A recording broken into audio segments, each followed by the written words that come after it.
Ça, j'ai tout effacé. Je retiens les deux formules là. Puissance moyenne, je l'ai remis ici. Voilà. Et comme on sait, maintenant, comme on sait qu'on analyse un circuit est toujours en domaine fréquentiel. Courant, tension, on doit les amener au domaine fréquentiel. C'est-à-dire, on doit les convertir en module et phase, tension et courant. D'accord? Chaque fois qu'on analyse un circuit en courant alternatif, on l'analyse toujours dans le domaine fréquentiel. Et maintenant, pour la puissance, c'est du pareil au même. On fait au domaine fréquentiel. Et par conséquent, il faut convertir ça au domaine fréquentiel et on essaye de trouver la puissance complexe. Puisque qui dit fréquentiel, domaine fréquentiel, ça vient de J. D'accord? Quand on utilise le nombre imaginaire J, on doit savoir qu'on est dans le domaine fréquentiel. D'accord? Domaine des phaseurs. D'accord? Parce que J, oméga L, phase, tu regarderas les trois vidéos phaseurs, réactance capacitive et réactance inductive.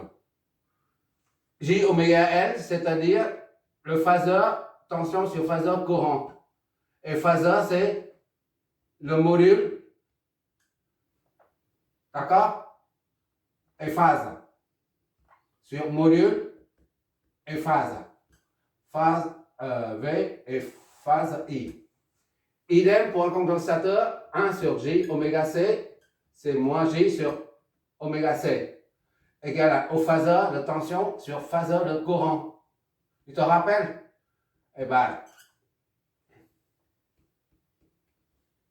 V, phi V, phi et phi I. Voilà.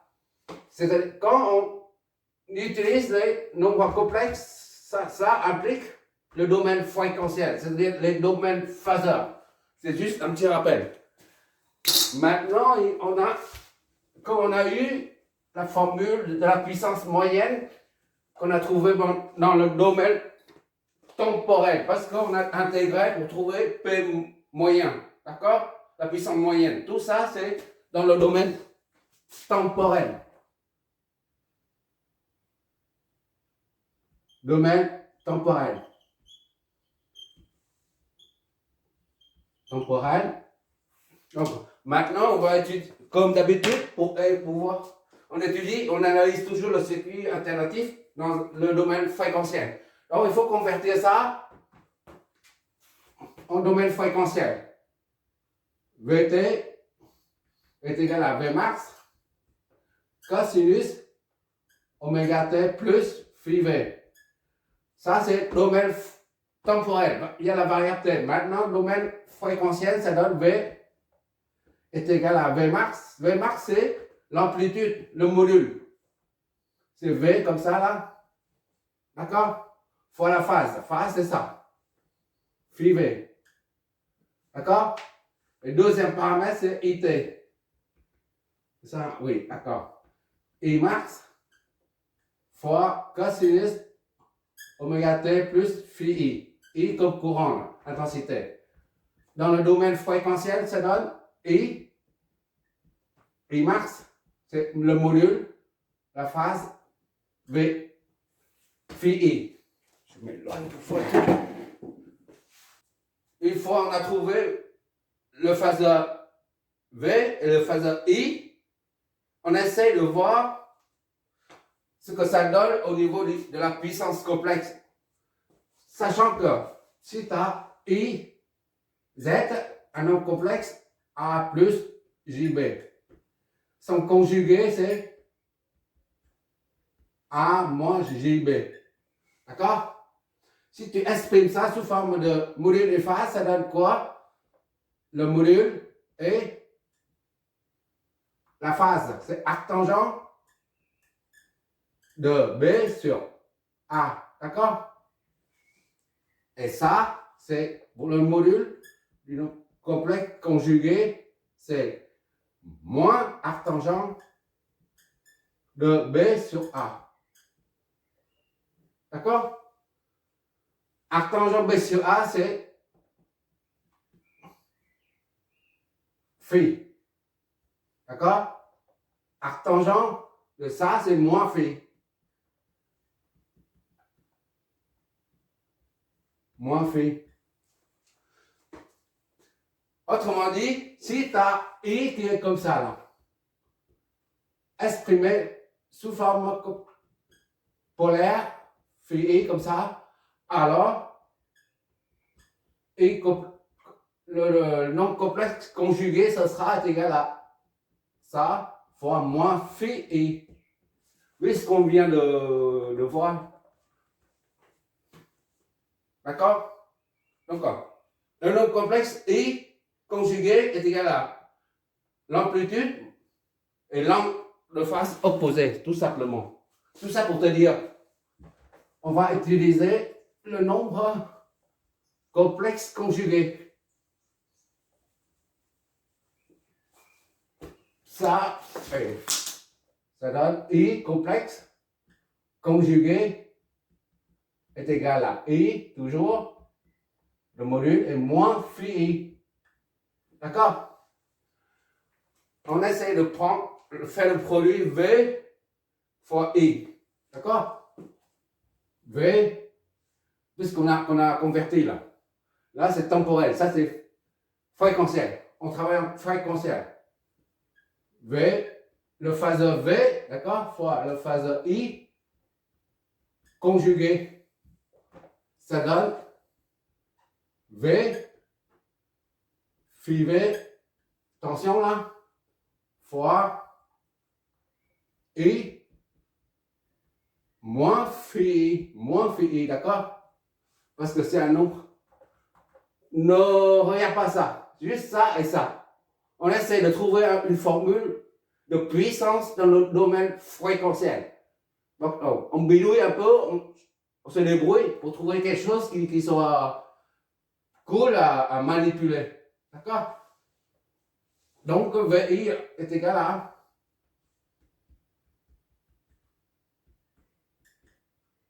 V fois I, le produit de complexe sous forme module et phase. On multiplie les modules et les phases, on les additionne. D'accord? Ce qu'on a fait plusieurs fois pendant l'analyse des équations fréquentielles. C'est-à-dire V phi R moins phi A. Voilà. D'accord? Puisqu'on voit, il y a quelque chose à demi, la moitié. Là. V max, ça correspond à ça. Là. Et I max, l'amplitude I max correspond au module I. Là. Et on voit qu'il y a quelque chose de la moitié. Là. Bon. Il suffit de multiplier le par 1 sur 2 pour voir ce que ça donne. D'accord? On est en train de chercher. D'accord. On essaie tout. Ça donne ça. V. I. Phi V moins phi I. Sur 2. D'accord? Je vais m'éloigner. Pour un nombre complexe quelconque Z,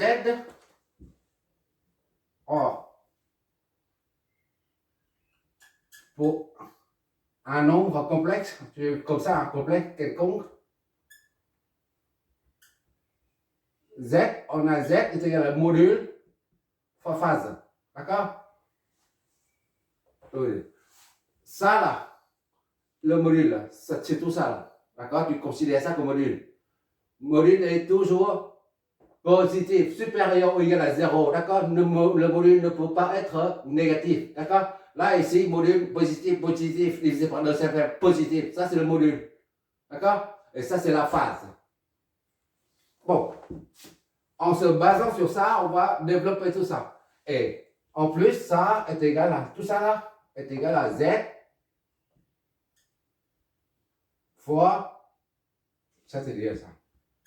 Je vais doucement, E, G, phi. Tu te rappelles? E, G, phi là. C'est cos, sinus, phi, plus G, sinus, phi. Il faut que j'aille doucement, sinon on ne voit pas trop grand chose. Bon, maintenant il suffit de développer ça. V, I, conjugué sur 2 est égal à ça là, ça correspond à ça. V, I sur 2, d'accord? Ça, je vais doucement. E, J, phi. J, phi c'est tout ça, d'accord? Phi c'est tout ça. D'accord? Est égal à V, I sur 2. Ça est égal à ça. Et donc, ça est égal à fois cosinus de phi V moins phi I. D'accord? Plus J sinus de phi V moins phi I. Ok, d'accord? Je mélange. À présent, on développe cette expression-là, le membre de droite là. V, I, complexe, conjugué, d'accord, sur 2, est égal à V, module, I, module, sur 2, fois cosinus, phi V moins phi I. D'accord? Plus, c'est important ici, J fois V, I sur 2 et sinus phi V moins phi I. D'accord? Et on appelle ça la puissance complexe. On note S. Voilà, la puissance complexe est égale à tout ça. V, I conjugué sur 2. V, I sur 2. Je reprends juste en haut là. La ligne précédente. C'est tout. Si j'oublie quelque chose, tu me dis.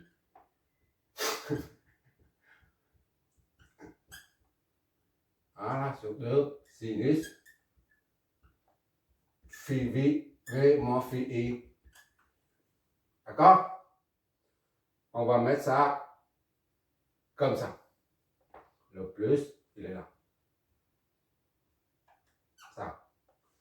Je reprends. Il faut un truc.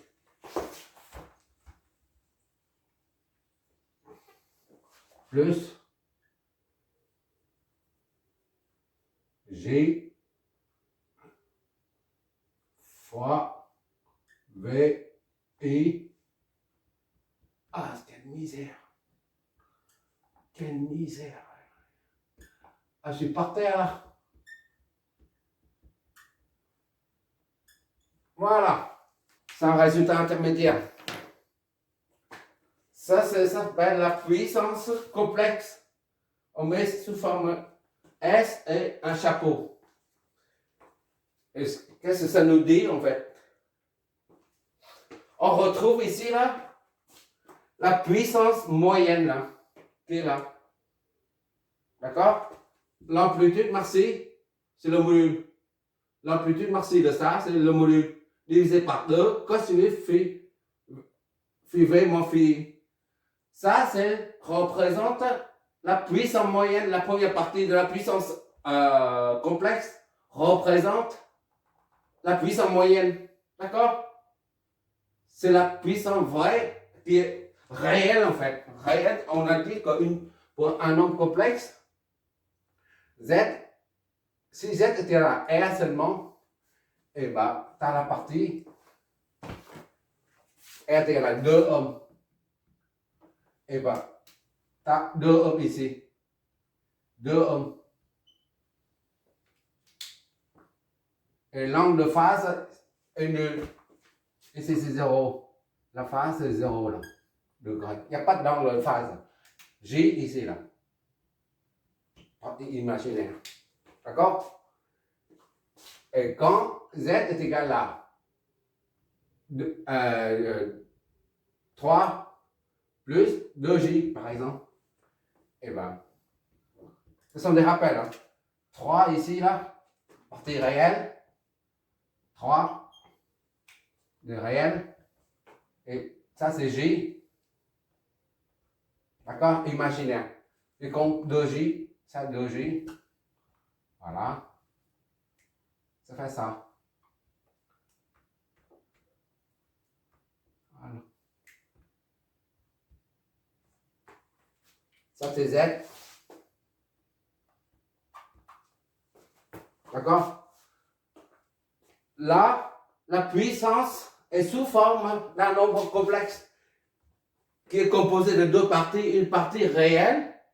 Il n'y a pas d'opérateur J. Il n'y a pas de nombre imaginaire J. Donc, c'est la partie réelle. Ici, c'est réel. D'accord? Partie réelle. Et ça, partie imaginaire. Imaginaire. Imaginons. Voilà. Parce qu'il y a l'opérateur J. Il y a le nombre complexe imaginaire. Le nombre imaginaire J. Et comment on va expliquer les deux parties là, de la puissance complexe? Rappelle-toi, on va effacer ça pour une résistance, un chauffage, disons, un chauffage, une résistance qui dégage de la chaleur. D'accord? Un chauffage. La chaleur. Voilà. Le courant passe. D'accord? Et il passe ça. Et la puissance est transformée. La puissance vient du courant. Qui dit puissance dit courant. D'accord? Ou vice versa. Et courant dit puissance. Et cette puissance est intégralement, totalement transformée sous forme de chaleur qui se dégage. D'accord? Ou alors, la source, là c'est la source. Une ampoule, voilà, une ampoule, et ça s'allume sous forme de lumière, d'accord? Et ça c'est quelque chose que tu peux sentir, la chaleur, la lumière, tu vois tout ça. C'est réel ça, tout ça c'est réel. Ou alors, encore, je suis en train de te montrer qu'est-ce que ça signifie la puissance, la partie réelle de la puissance complexe, d'accord? Il y en a deux parties, partie réelle et partie imaginaire. On commence par la partie réelle. La puissance réelle, ça correspond à la puissance qui est dégagée, qui est transformée en chaleur. Et là la chaleur, tu peux sentir. Et une lampe, une ampoule, la puissance réelle, ça passe par là, la puissance qui passe par là est transformée en lumière, mais en chaleur en même temps. D'accord? Donc c'est quelque chose de réel. Ou alors, encore, quelque chose de réel, palpable, concevable, si tu veux. Voilà. Ou un moteur. Moteur, c'est comme ça. C'est son symbole, c'est comme ça. Et ça tourne. Ça fait un travail mécanique, le moteur tourne. C'est-à-dire, il y a une force. Une force qui fait tourner le moteur. D'accord? Si c'est la force physique qui met le moteur en rotation. S'il n'y a pas de force physique, le moteur reste figé sur place. Et la force vient de la puissance du courant là. C'est le courant qui génère la force. Et la force permet d'entraîner le rotor du moteur. Ça tourne. Et ici, la puissance est sous forme de chaleur. Ici, la puissance est transmet sous forme de chaleur et lumière. Ici, par contre, la puissance est transformée sous forme de travail. Le travail mécanique, de force mécanique. Tout ça, c'est réel. D'accord? C'est percevable. C'est percevable, c'est concevable. Tandis que là, c'est pour la puissance réelle. D'accord? Tandis que là, imaginaire. Là, c'est le mot réel. Maintenant, pour la partie imaginaire, comment on va expliquer ça? Parce que c'est pas réel. L'équation nous dit tout là. Là, c'est réel, ça n'est pas réel. C'est les chiffres qui parlent, mais en plus là, c'est l'équation qui parle. C'est pas monsieur X ou monsieur Y, c'est l'équation qui parle. Ben d'ailleurs, elle est très parlante. Il y a l'opérateur J, il y a le nombre imaginaire J. Donc, qu'est-ce que ça signifie? Comme on a dit, en électricité, on a établi la formule J oméga L et qu'il y a la phaseur sur ça. C'est pour ça que je fais toujours référence au phaseur. Et il faudra que tu regardes les 3 vidéos phaseur, réactance inductive et capacitive. Tout le temps, ça vient de là. Et 1 sur J oméga C. Toujours. D'accord? Quand il y a ça, J, c'est-à-dire, on n'est plus dans le domaine temporel, on est dans le domaine fréquentiel, imaginaire. Pour une bobine, on a dit, et pour I et V. Une bobine, c'est la tension en avance et le courant en retard, de 90, d'ici à là, 90. 90 degrés. Pour un condensateur, le courant et tension. D'accord? Ici, par contre, c'est l'inverse. La tension est en retard et le courant en avant. Dans les deux cas, il y a un déphasage là. 90. Or, J là, le fameux J, représente ce déphasage là. Il est dans l'axe imaginaire. Parce qu'on exprime ça sous forme de phaseur, tout à l'heure. Tout ça, c'est des phaseurs. Là. Quand on parle du nombre imaginaire, on est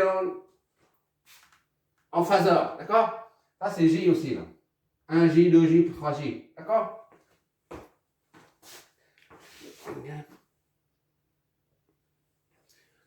Pourquoi j'ai fait. J'ai dessiné ces deux-là et je te montre le déphasage. Parce que là, ça a produit une certaine énergie. Tout à l'heure, on a dit pour une résistance, ça dégage la chaleur. Pour une ampoule, ça dégage la chaleur et puis ça s'allume, ça donne la lumière. Et pour un moteur, c'est une force. D'accord? Et ça, pour le J, là, il n'y a pas de résistance. Dans une ampoule, il y a de résistance. Une ampoule comme ça, il y a de résistance dedans. Même si c'est du tungstène ou quelque chose, il y a de résistance là. Mais là, il n'y a pas de résistance. Il n'y a pas de résistance. Il n'y a pas de travail ni quoi que ce soit. Parce que c'est un nombre imaginaire. Mais quand on dit puissance, qui dit puissance, dit on sait que l'énergie est égale à la puissance fois le temps. D'accord?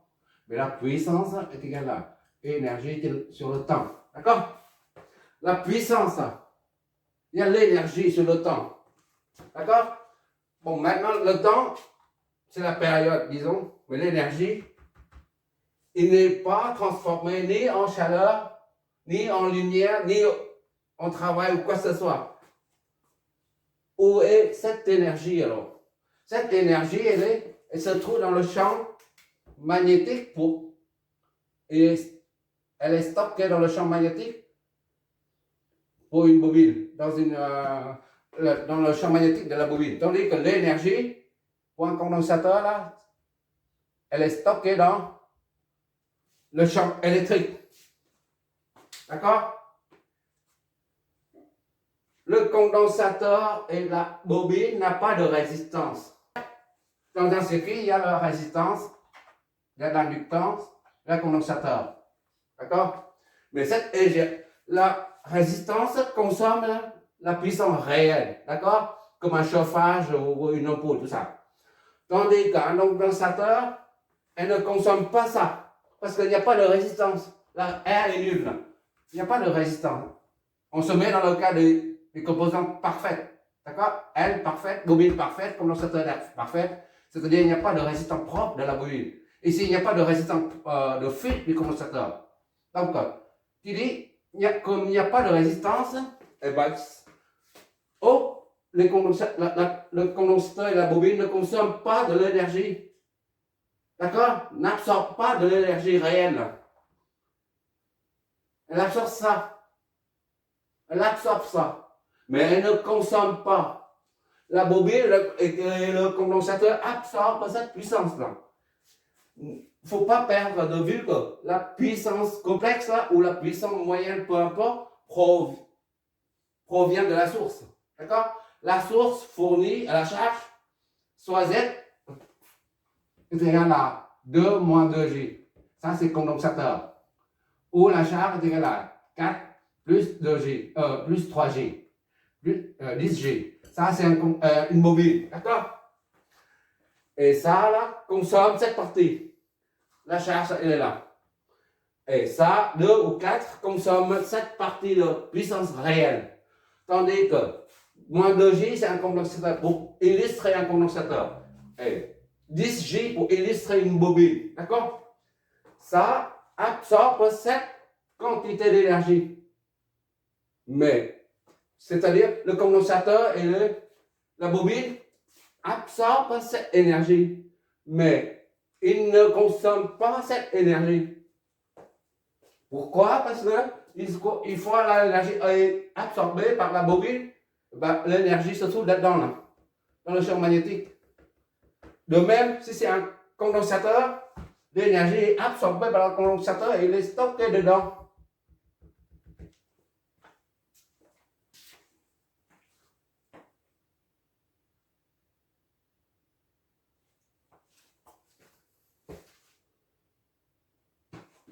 Et si on dit que l'énergie n'est pas consommée, c'est-à-dire la bobine ou le condensateur, tous les deux ne font qu'absorber l'énergie et ils ne consomment pas.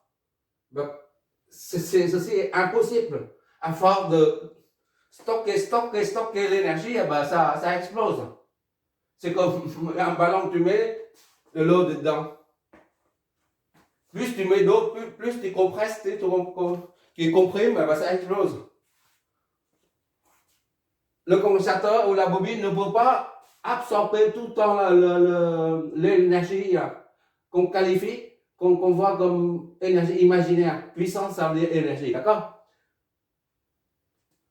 Ça signifie que le condensateur, comme la bobine, absorbe l'énergie pendant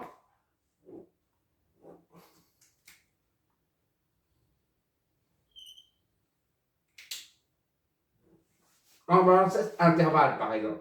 La bobine absorbe, elle absorbe de l'énergie, plus elle absorbe l'énergie. Et l'intervalle suivant, je suis en train de parler de la bobine, d'accord? Et l'intervalle suivant, d'ici à là, M toujours là, elle renvoie de l'énergie au circuit. Ici, là, c'est la bobine. On a déjà fait un exercice de ce genre, de ce type, pendant l'analyse en courant continu, en régime permanent. Tu regarderas les bobines inductances. On a déjà fait ça. Ça, pendant cet intervalle de temps-là, l'énergie arrive, qui dit courant dit énergie. D'accord? Et il y a une expansion du champ magnétique. Et pendant l'intervalle suivant, c'est toujours la bobine, et bien ça, le champ magnétique diminue. C'est-à-dire, ça renvoie l'énergie au réseau. D'accord? La renvoie dans un sens ou dans l'autre. L'énergie ressort. C'est la bobine. Pendant cet intervalle de temps, la première alternance, pendant la première alternance, la bobine stocke de l'énergie dans son champ magnétique. Et pendant l'intervalle, deuxième intervalle, hein, cette énergie est renvoyée au circuit. C'est-à-dire renvoyée à la source, si tu veux. D'accord? Idem pour le condensateur. Premier intervalle, ça charge. Le condensateur se charge. Et deuxième intervalle, de deuxième alternance, de l'onde sinusoïdale ou cosinusoïdale, le condensateur se décharge et renvoie l'énergie vers la source. D'accord? Ça, c'est l'énergie absorbée par le condensateur et la bobine.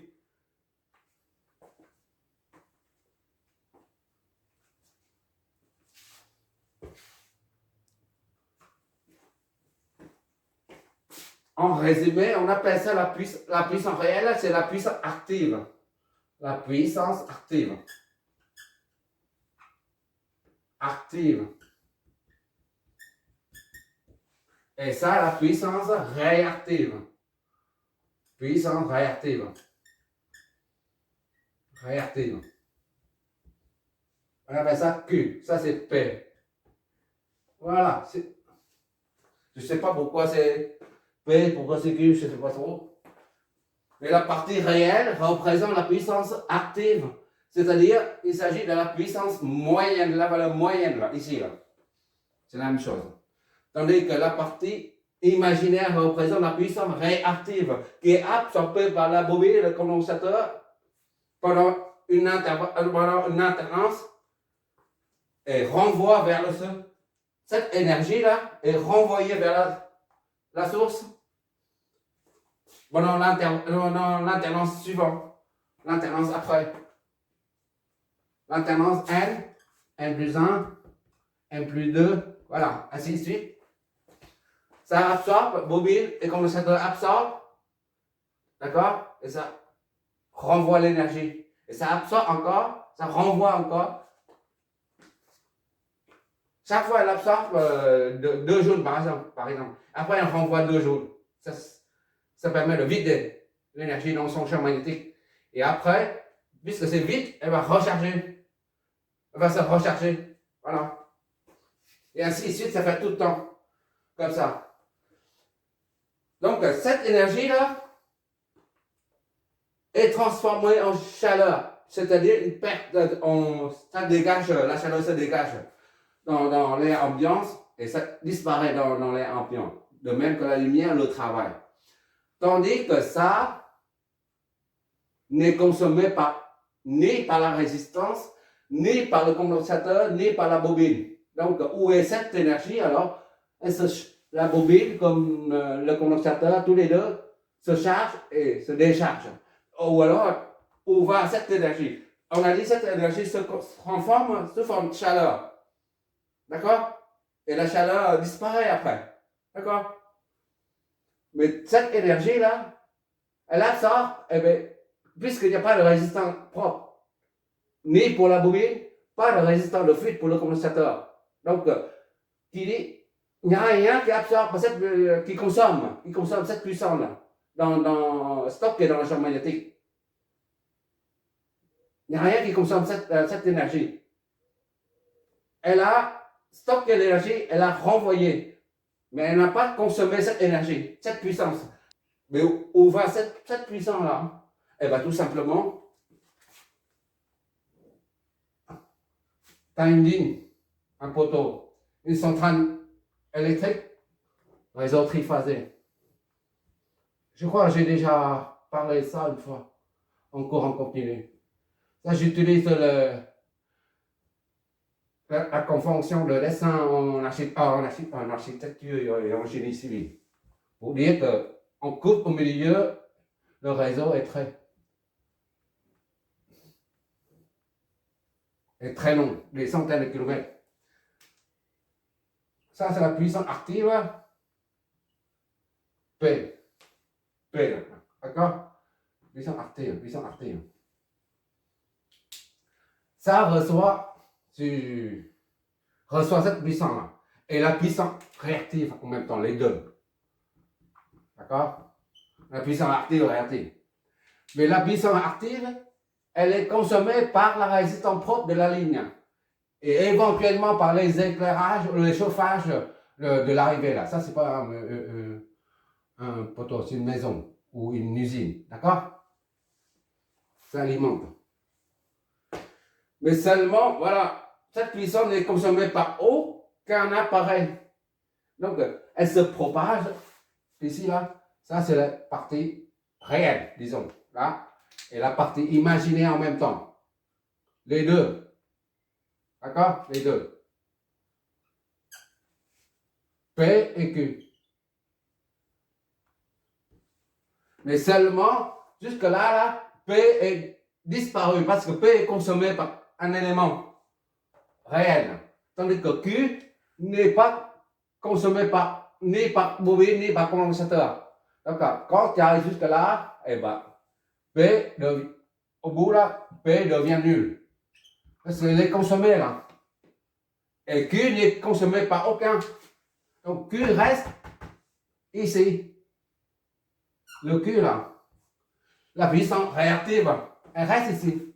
Et bien qu'est-ce que. Le fait que le condensateur, la bobine se charge, puis se décharge, et bien au début, le condensateur se charge. Ça va dans le condensateur. Et après l'alternance suivante, et bien ça va dans l'autre sens. Le Q va retourner à la source. Le Q va dans ce sens-là.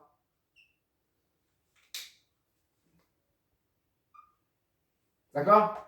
Et après, à cause de la présence du condensateur et la bobine, et ben le réseau fournit encore Q. Le Q arrive jusque là, mais rien ne consomme cette énergie réactive. Et ben le condensateur et la bobine absorbent cette énergie une deuxième fois. Disons, là, c'est la deuxième fois. Ça arrive ici, là. Et ça, pareil, devient nul parce qu'après l'utilisation, les appareils de chauffage consomment ça. Mais aucun élément du circuit ne consomme Q. Elle est renvoyée encore une fois vers là. C'est-à-dire que la puissance réactive fait des allers et retours sans cesse. La puissance réactive, c'est une puissance qui fait des va et des vient continuellement, sans cesse. Mais c'est quelque chose qui existe. C'est pas parce que imaginaire, ça veut dire ça n'existe pas. Ça existe, la preuve, on en voit là. Seulement, cette partie-là se trouve sur l'axe des imaginaires seulement. D'accord? Sur l'axe des imaginaires, c'est tout. Mais ça existe. Ça, ce sont des nombres. Hein. Ça, c'est des sinus. Sinus de ça, c'est un réel. Tout ça, c'est réel. Réel, d'accord? Ça aussi, c'est réel. Donc, ça, c'est réel, mais seulement il se trouve sur l'axe des imaginaires. Ce n'est pas parce que imaginaire, c'est le mot imaginaire, ça n'existe pas. Ça existe toujours, mais seulement, voilà, il se propage, il se promène d'ici à là, et après, il se retourne, retourne, à cause de la charge et la décharge de la bobine et du condensateur. Lors de la charge, là, le courant entre comme ça, là, oui, là, et ben, la puissance réactive entre dans la bobine. Et là, maintenant, suivant, la bobine se décharge cette énergie qu'elle a emmagasinée tout à l'heure. Elle se décharge vers quoi? Vers le réseau. Ça fait des va et des viens comme ça sans cesse. Mais cette émission est bien réelle, je ne sais pas, réelle au sens puissance active. Réelle, c'est-à-dire ça existe bien. Il ne reste que la puissance apparente.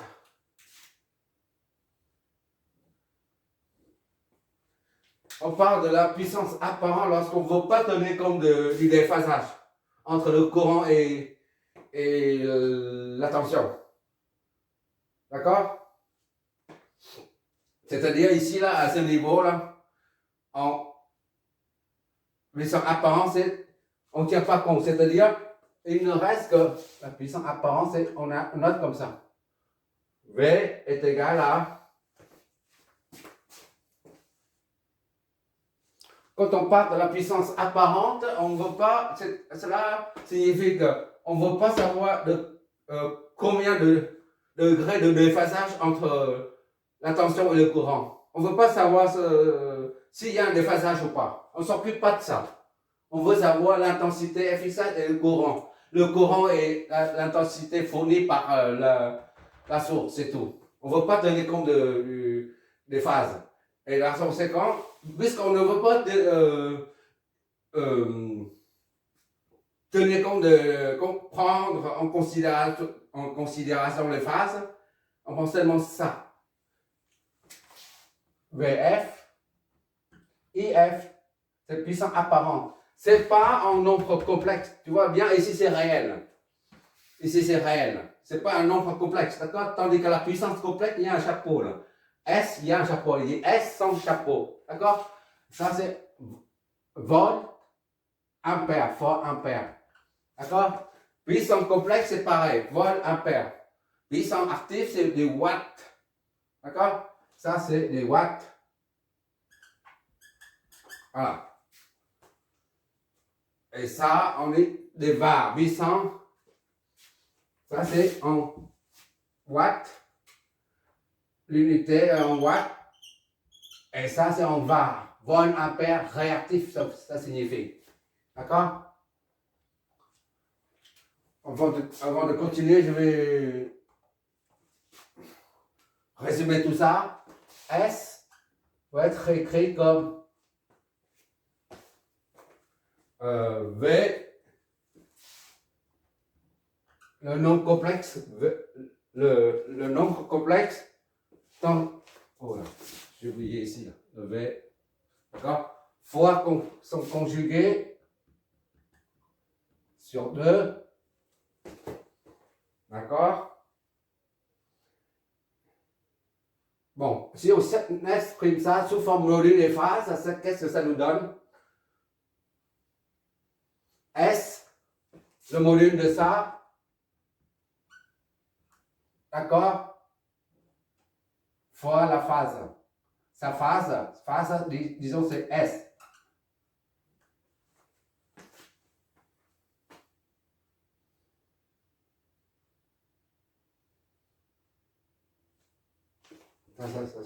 Qu'est-ce que je raconte? Ça, c'est, voilà, c'est le module. Tu es d'accord là-dessus, là? Et ça est égal à S. Est égal à S, phi S. Phi S est égal à phi V moins phi I. D'accord? Phi V moins phi I, là. Et au lieu de mettre phi V moins phi I, j'ai mis phi S tout court. Déphasage entre tension et courant.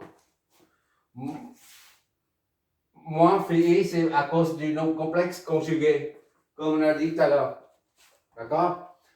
Comme un nombre complexe est exprimé sous forme module, c'est son module, et phase. D'accord? S, c'est le phi V moins phi I, c'est-à-dire phi S. On abrège, on pose ça est égal à ça. Et pourquoi ça est égal à S? Parce que c'est en valeur efficace seulement. D'accord? Le module correspond à ça.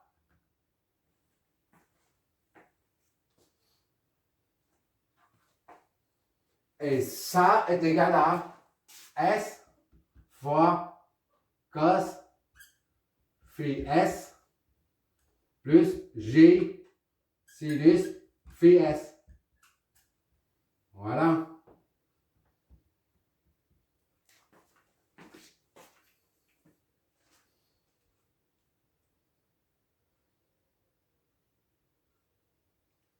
Finalement, S, on peut écrire comme ça, V fois I complexe sur 2. C'est-à-dire, la puissance complexe peut être mise sous plusieurs formes. C'est ça que j'essaie de te montrer. On utilise soit l'une, soit l'autre, soit la dernière forme. On aura l'occasion de tous utiliser. S. Ça, c'est S fois cosinus phi S. D'accord? Plus J S sinus phi S. Voilà. Tu retiens ça. Il n'y a que ça à retenir. La formule de la puissance complexe est exprimée sous 1, 2, 3, 4 formes différentes. Voilà. Tu verras qu'on n'aura pas besoin de la puissance moyenne pour trouver cette formule-là, pour trouver la puissance active. On n'a pas non plus utiliser la puissance apparente, ni quoi que ce soit. La puissance complexe nous permet de tout trouver. Pourquoi? Tout simplement parce que la puissance complexe, elle, c'est-à-dire, est-ce comme ça là? La puissance complexe contient toutes les informations du circuit. D'accord? Z est égal à un nombre complexe est égal à son module et phase. D'accord? Z ici là. La phase, comme il y a une vidéo où j'ai fait le calcul, analyse de l'angle de phase. L'angle de phase c'est quoi? La vidéo concernant l'analyse de l'angle de l'impédance totale d'un circuit. Voilà.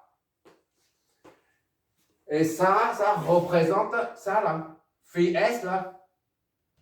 C'est le déphasage entre la tension et le courant, mais ça reflète fidèlement le déphasage de la charge, de l'angle de l'impédance du circuit dans sa totalité.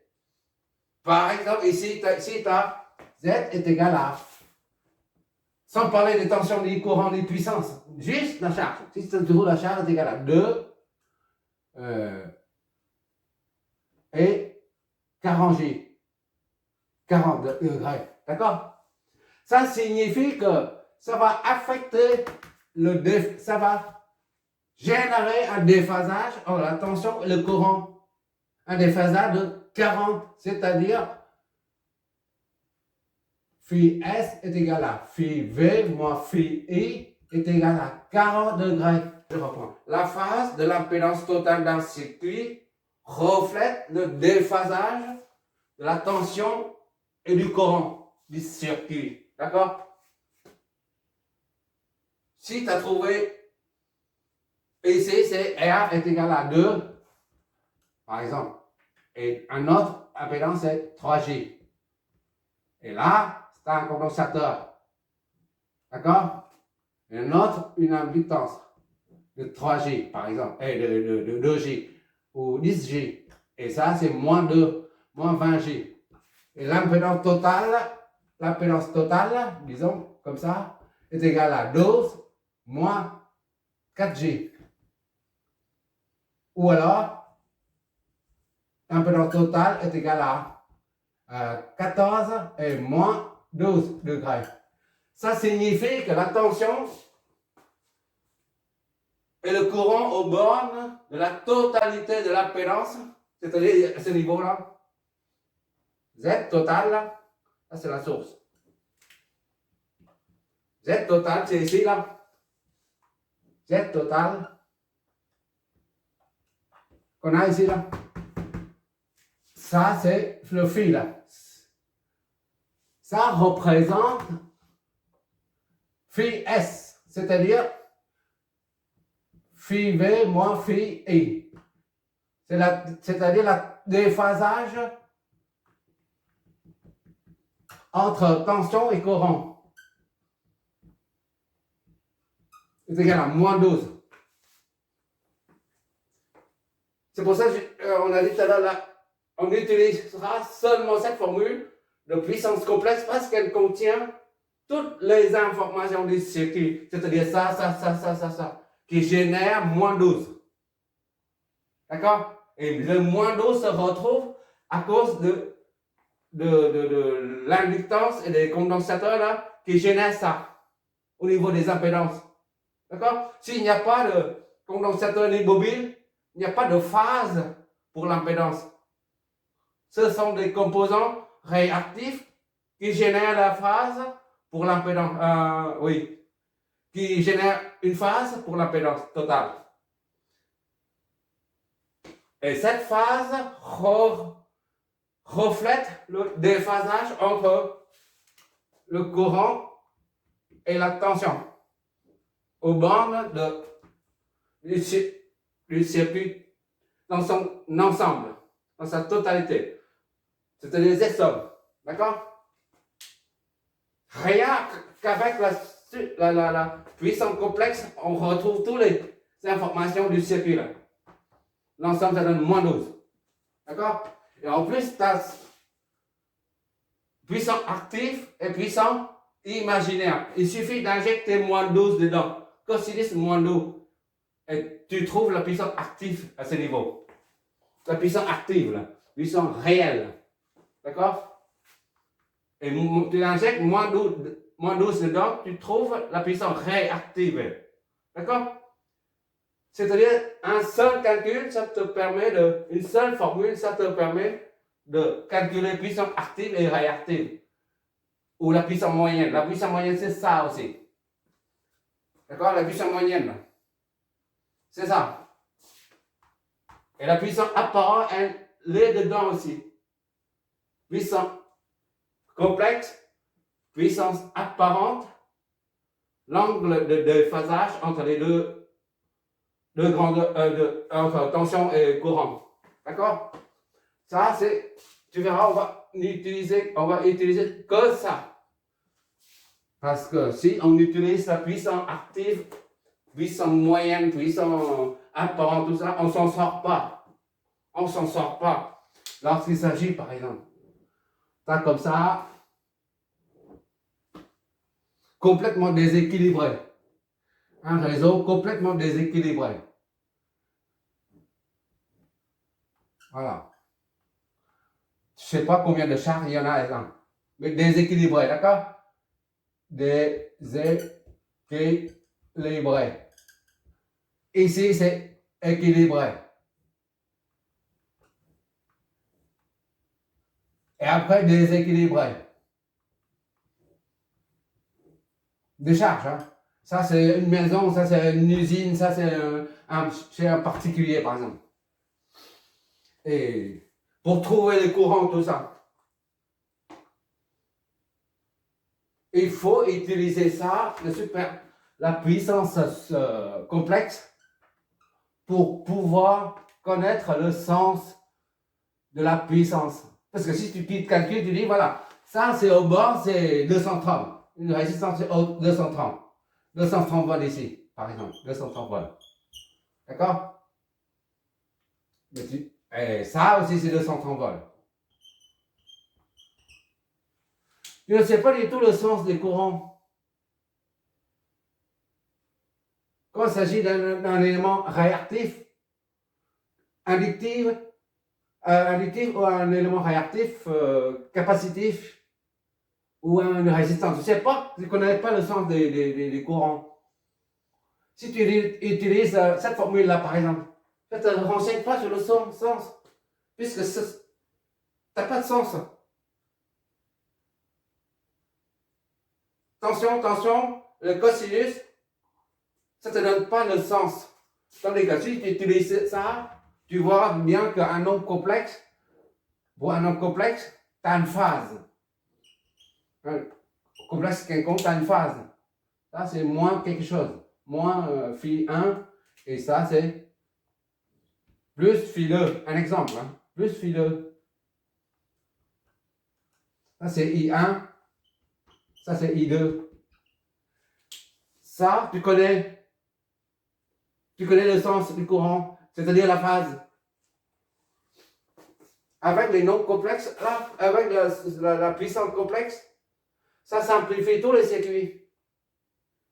Primo, avec la puissance complexe, tu connais la puissance active et réactive de suite. D'accord? Il suffit de calculer dès le départ, dès le début de l'analyse, il suffit de calculer l'impédance totale du circuit pour connaître l'angle de phase de l'impédance. Une fois que tu connais l'angle de phase de l'impédance, tu sais qu'il correspond au déphasage entre la tension et le courant. Et à partir de là, tu injectes l'angle de phase de l'impédance totale dans l'équation, dans la formule de la puissance complexe pour trouver ça. Il suffit d'injecter l'angle de phase de l'impédance totale du circuit dans la formule de la puissance complexe pour en déduire la puissance réelle et la puissance réactive. Et ainsi de suite, la puissance apparente. Voilà. Et le cosinus phi, c'est quoi avec tout ça?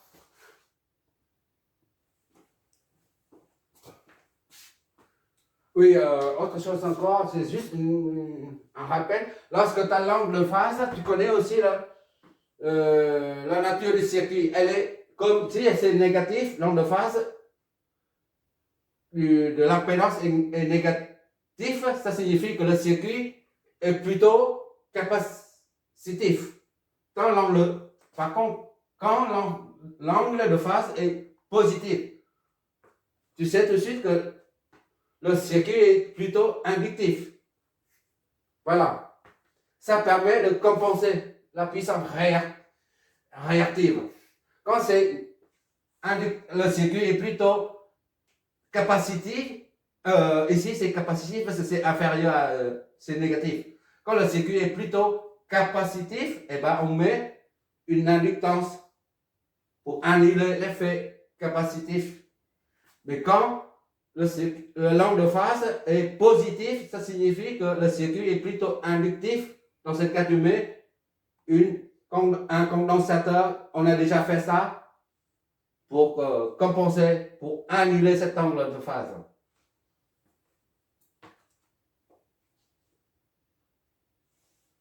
Le cosinus phi, c'est juste. Le cosinus phi, c'est. Bon.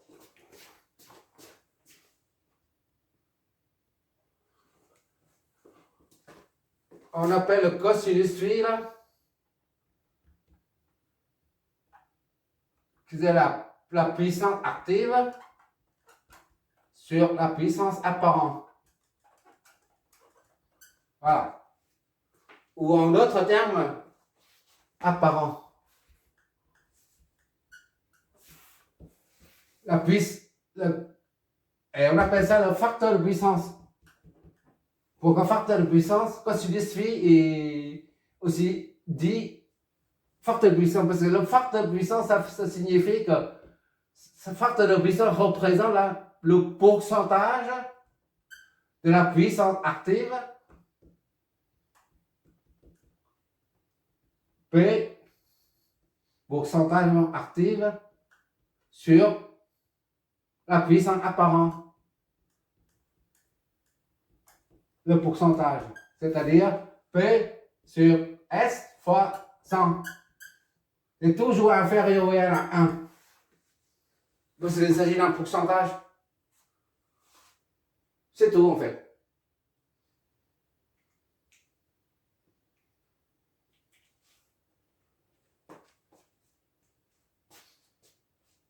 Le cosinus phi représente le pourcentage de la puissance active, le pourcentage de la puissance apparente qui est actif.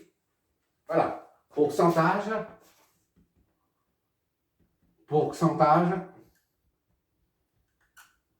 de la puissance apparente qui est actif. D'accord? Merci d'avoir regardé. Bon, là c'est la deuxième vidéo. La troisième, on va faire que des exercices d'application en utilisant ça. En monophasé, triphasé, tout ça, on n'utilise que ça. Enfin, moi, personnellement, je n'utilise que ça. Mais on va utiliser ça au moins une fois pour voir, pour faire une correspondance entre les deux. Pour voir si ça, là, est égal bien à ça. D'accord? Merci d'avoir regardé, il est un peu tard.